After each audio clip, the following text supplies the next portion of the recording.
Si me olvido de ti, oh tierra. Arthur C. Clarke.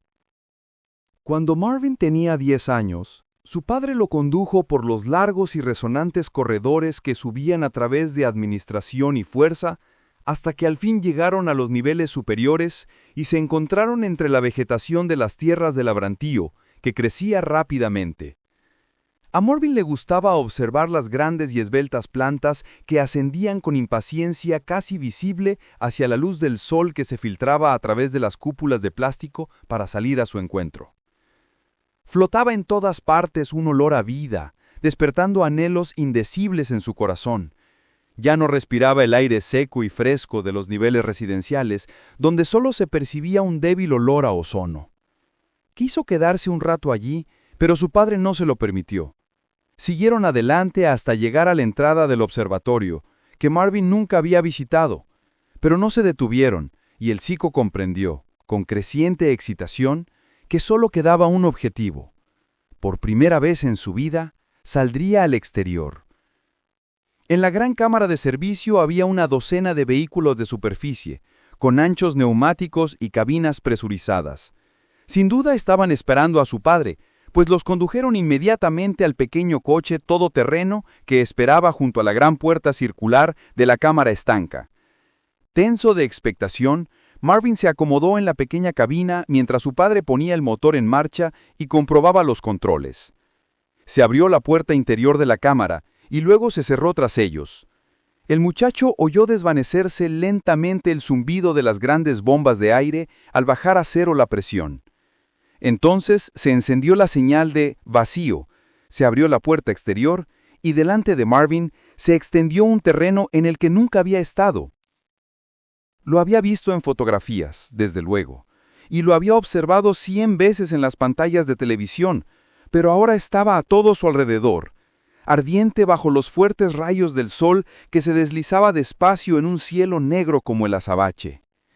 Miró hacia el oeste, resguardándose de aquella luz cegadora, y ahí estaban las estrellas, como le habían dicho y él no había creído del todo. Las contempló durante mucho rato, maravillándose de que algo pudiese ser tan brillante y al mismo tiempo tan pequeño. Eran unos puntos de luz intensa y fija, y de pronto recordó unos versos que había leído una vez en uno de los libros de su padre. Centellea, centellea, estrellita. Siempre me pregunto qué serás. Bueno, él sabía lo que eran las estrellas. La persona que se había planteado aquella pregunta debía de ser muy tonta. ¿Y qué quería decir con centellea? Se podía ver inmediatamente que todas las estrellas brillaban con la misma luz fija, ¿no centellante? Entonces se desentendió del problema y dirigió su atención al paisaje que lo rodeaba. Estaban rodando en una llanura a casi 150 kilómetros por hora. Los gruesos neumáticos levantaban nebuléculas de polvo detrás de ellos. No había señales de la colonia. En los pocos minutos en que él había estado mirando las estrellas, las cúpulas y torres de radio se habían ocultado detrás del horizonte. Sin embargo, había otros indicios de la presencia del hombre, pues a cerca de 1 kilómetro delante de ellos pudo ver unas estructuras de formas curiosas arracimadas alrededor de la boca de una mina. De vez en cuando salía una nube de vapor de una chimenea baja y se dispersaba al momento. Dejaron la mina atrás en un instante. Padre conducía con una habilidad desenfrenada, como si se tratase de escapar de algo. Era extraño que la mente de un niño concibiese semejante idea. En pocos minutos llegaron al borde de la meseta de la que había sido construida la colonia. El suelo descendía bruscamente a sus pies, en una vertiente vertiginosa cuyos trechos más bajos se perdían en la sombra. Al frente, hasta donde podía alcanzar la vista, había un heterogéneo desierto de cráteres, cadenas montañosas y quebradas. Las crestas de las montañas, al recibir la luz del sol próxima al ponecer, ardían como islas de fuego en un mar de oscuridad. Y a su piz, miraban hacia abajo hacia los valles más lejanos, atravesados por un cinzante encaje de barrancos y cráteres. No podían seguir adelante, pero sí que podían. Marvin cerró los puños al pasar el coche sobre el borde de la pendiente e iniciar el largo descenso. Entonces vio el rastro casi invisible en la falda de la montaña, y se tranquilizó un poco. Por lo visto otros hombres habían pasado por ahí antes. De pronto se hizo de noche cuando cruzaron la línea de sombra y el sol se ocultó tras la meseta. Se encendieron los faros gemelos, proyectando franjas blancoazules en la piedra que tenían delante, de manera que apenas era necesario reducir la velocidad. Durante horas rodaron a través de valles y más allá de los pies de montañas cuyos picos parecían tocar las estrellas, y a veces salían momentáneamente a la luz del sol al subir a tierras más altas.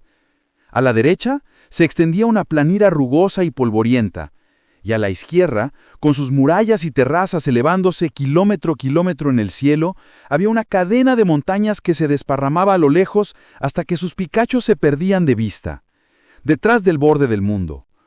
No había señales de que el hombre explorara este terreno, pero en ocasión pasaron delante del esqueleto de un cohete que se había estrellado, y a su lado había una lápida rematada por una cruz metálica. Le pareció a Marvin que las montañas se extendían hasta el infinito, pero al fin, muchas horas después, la cordillera terminó en una imponente y escarpada punta de tierra que se elevaba en fuerte pendiente desde un racimo de pequeñas colinas. Cuando descendían a un valle profundo que describía un gran arco hacia el otro lado de las montañas, Marvin se dio cuenta poco a poco de que algo muy extraño sucedía en la tierra que tenían delante. El sol ahora estaba detrás de los montes de la derecha. El valle que tenían delante había debido estar envuelto en una total oscuridad. Sin embargo, estaba inundado por una irradiación blanca y fría que pasaba por encima de los riscos bajo los que circulaban. Entonces se encontraron de pronto en campo abierto y la fuente de esa luz apareció ante ellos en todo su esplendor. Una vez parados los motores, reinó un silencio total en la cabina. El único sonido era el débil susurro de la alimentación de oxígeno y algunas crepitaciones metálicas ocasionales al irradiar calor las paredes exteriores del vehículo. No llegaba calor alguno desde la gran medialuna de plata que flotaba baja sobre el lejano horizonte e inundaba este terreno de luz perlina. Brillaba tanto que pasaron varios minutos antes de que Marvin pudiera aceptar su desafío y mirarla fijamente.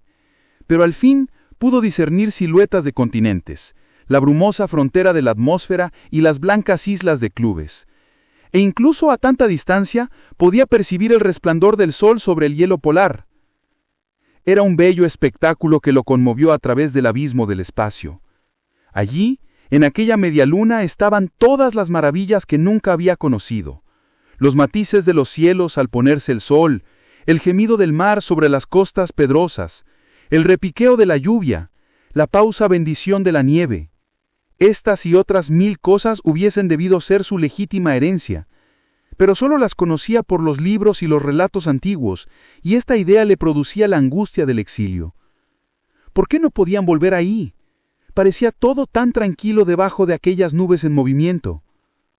Entonces, con los ojos ya no cegados por el resplandor, vio que la parte del disco que hubiese debido estar a oscuras brillaba débilmente con una fosforescencia maligna, y recordó.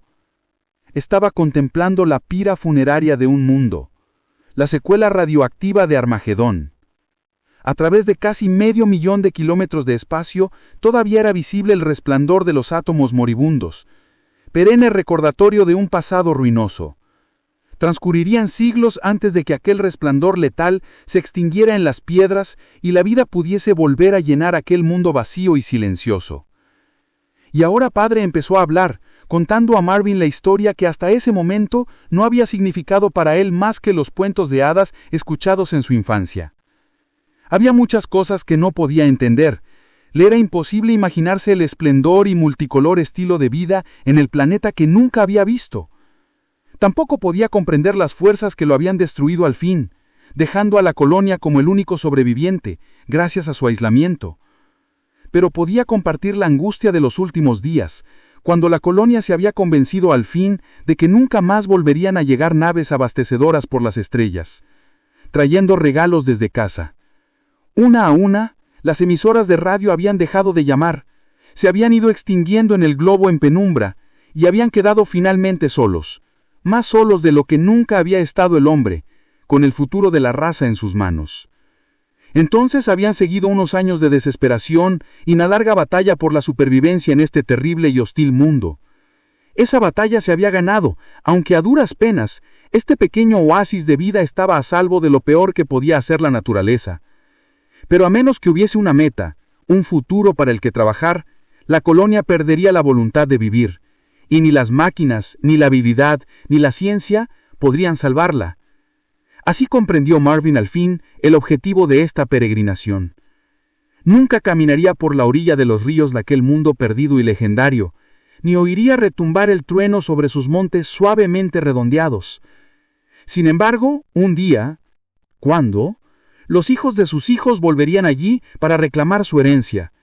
El viento y la lluvia limpiarían los venenos de las tierras quemadas y los llevarían al mar, en cuyas profundidades perderían su poder hasta que no pudiesen perjudicar a los seres vivientes. Las grandes naves que todavía estaban esperando aquí, en las silenciosas y polvorientas planuras, se alzarían de nuevo en el espacio y pondrían rumbo a casa. Este era el sueño, y Marvin, con un súbito destello de perspicacia, supo que un día lo transmitiría a su propio hijo, aquí, en este mismo lugar, con las montañas a su espalda y recibiendo en su semblante aquella luz de plata de los cielos. No miró atrás al empezar el viaje de regreso a casa. No podía soportar la angustia de ver el frío esplendor de la tierra en media luna, extinguiéndose en las peñas que la rodeaban, mientras iba a reunirse con su pueblo en el largo exilio.